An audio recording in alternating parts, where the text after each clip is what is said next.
barakatuh. A yau ranar 10 ga wata, rana ta babbar sallah daga wannan gida na Nurul Haq. Muna yau kowa da kowa barka da sallah. Allah ya karɓi ibadunmu, Allah ya maimaita mana mutanenmu na gabar ta tsakiya da duk inda raunana suke cikin kunci na zalunci. Allah ka cire su, Allah ya cire su a wannan bakin zaluncin da suke ciki albarkacin wannan ranar albarka.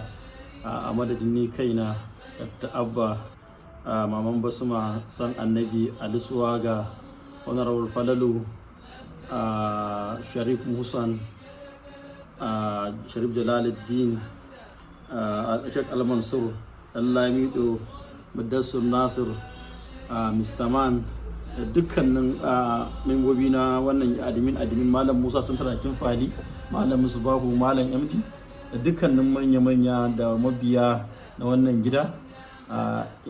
Ina yi wa kowa da kowa barka da sallah. Allah ya karbi ibadunmu alfarmar Annabi sallallahu alaihi wasallam. Mai hutun sallah lafiya daga wannan gida na Nurul Haq mai albarka. Ku ci gaba da bibiyar wannan kafa ta mu ta Nurul Haq domin samun ingantattun labarai da bayanai da wa'azantarwa da kuma fata domin cin al'ummomin da suke kangi a duk inda suke a duniya. Ina mana kowa fatan alkhairi. Salamu alaikum. Nurul Haq News.